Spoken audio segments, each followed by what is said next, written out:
Communique on Roundtable Discussion on Methane Abatement in Nigeria held at Port Harcourt on April 9, 2024. The theme is special focus on methane emissions from anthropogenic sources. Background to the project. Methane emissions from anthropogenic sources constitute about 60% of global methane emissions, highlighting its critical role in driving climate change. Unfortunately, these emission sources tend to receive limited visibility against the project Methane Abatement in Nigeria. The project is funded by TrustAfrica, carried out by Environmental Center for Oil Skills and Gas Clearing, African Center for Transparency and Accountability Initiative AfriTAL, the Stakeholder Democracy Network, and Stakeholder Democracy, also in collaboration with other key NGOs. CS collaboration. In this second phase of the project, focuses on a roundtable discussion where critical stakeholders co-create solutions and synthesize new knowledge that we apply to drive and maintain emissions from anthropogenic sources. In the constituency phases of the project. Opening remarks was taken by Father Idolobi, National Coordinator, ECOSGF, who enjoyed that there needs to be strategic collaboration between community stakeholders, government, and CSOs. On this note, he enjoyed all stakeholders to work together to address methane emissions, especially from anthropogenic sources. Also, Mr. Adam Hill, the Executive Director of SDN, provided critical insight into the dynamics of methane emissions in the oil and gas sector and progresses recorded to date. He reiterated the need to carry out accurate measurements as a critical mechanism to limit methane emissions. Good messages were given by representatives of different ministries, departments, and agencies. We had messages from Ministry of Health, Environment, Agriculture, Covering River State, Cross River State, Bayelsa, and also Akwa Ibom.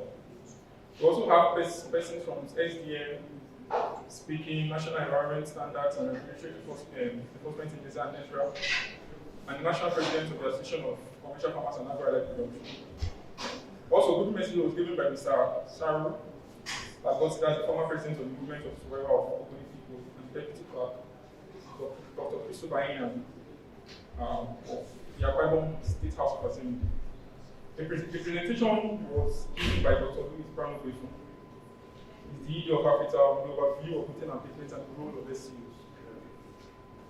He began by highlighting that for a long time, the focus has been on methane emissions from the oil and gas sector due to the economic value it gives to the country. On this note, he stated that there is need to amplify the critical waste methane emissions from anthropogenic sources, also have on climate, which has witnessed limited visibility. He highlighted the sources of methane and their complex interactions that cause climate change. In this presentation, he identified and discussed the impact of methane emissions from the anthropogenic sources such as ocean acidification, agricultural impact, ground level ozone, which interestingly said can lead to about 1 million deaths per annum. And he also identified global warming as one of the impacts. He further identified mechanisms that can be adopted to address methane emissions with technology such as reduction of food wastage, biogas production, improvement of rice cultivation practices and land practice among others. The presented some interesting found that the impact of methane abatement projects can synthesize new knowledge and lead to environmental protection and development of new technologies and also lead to improved health outcomes and productivity. Now here are the key points that's highlighted from the panel discussion we just had. First of all, let's say that we had 5 discussants, the presence of Professor Anthony Onoja, Dr. Clara Fayobi, Dr.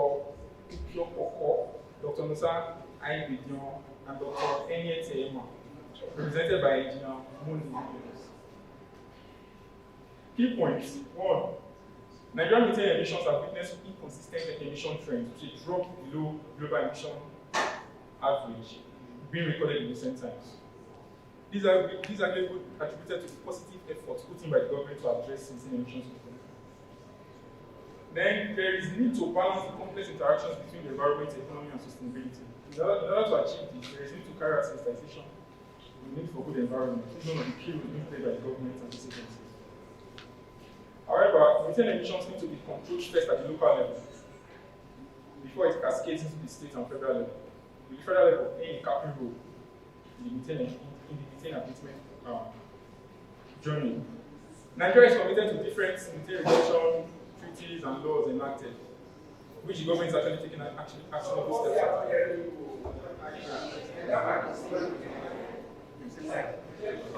There is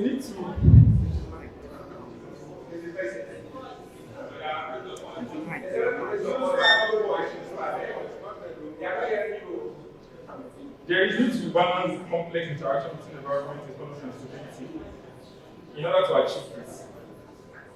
There is need to carry out sensitization on the need for good environment, which is one of the roles currently played by the government and its agencies.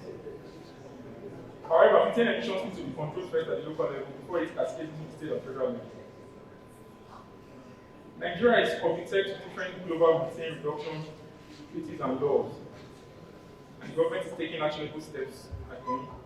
There is increasing consciousness and sensitization among the issues of methane abatement. Limitations, on the other hand, include inadequate implementation of the relevant regulations in place which the government needs to address. The context of implementation rests on the shoulder of all critical stakeholders. Hence, perspectives need to be changed to include the role of the general public. Attitudinal changes are needed to drive the process. The next point is more than 80% of food consumed are from rural persons, which unfortunately are not physically carried along during the regulation formulation. On this note, a call to action is needed to ensure comprehensive inclusion of these rural farmers, which are mostly women. There is need to adopt climate-smart agriculture that can help farmers adapt to the realities of climate change and its impact on agricultural outcomes. This can be adopted through extensive step-down training to rural farmers that are not privy to such vital information. The next point is commercialization of agricultural research findings need to be upscaled. Some technologies that need to be adopted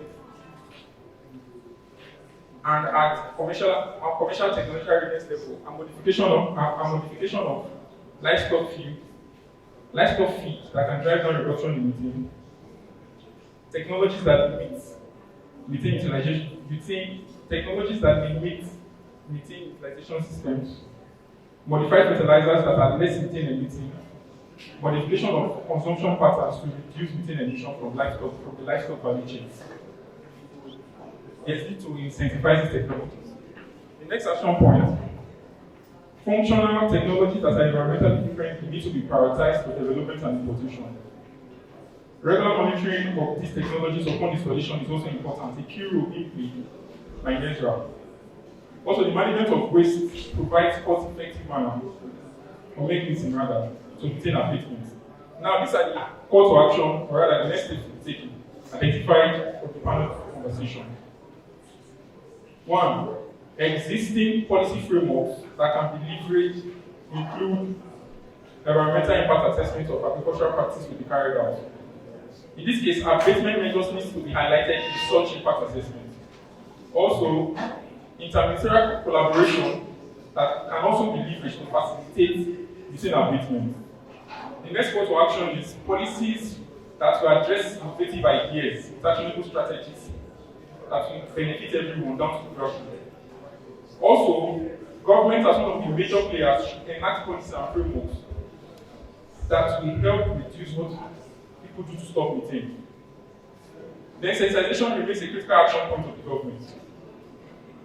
Also, there is need to mandate the private sector to include waste treatment facilities in abattoirs, with the government taking the lead in implementation. For instance, River State is one of the leading. River State is leading one of such initiatives. It is recently constructed abattoir that has a waste treatment facility with capacity to slaughter about 400 cattle and 1,450 chips and goods per day. Also, there is need to consider justiciable and enforceable dimensions of this policy so as to ensure that they can actually achieve what they are intended to achieve. Also, the transparency of the policy also needs to be considered going forward. Finally, there is need to have reliable data on methane emissions from different source points to ensure alignment with health outcomes concerning issues of epidemiology.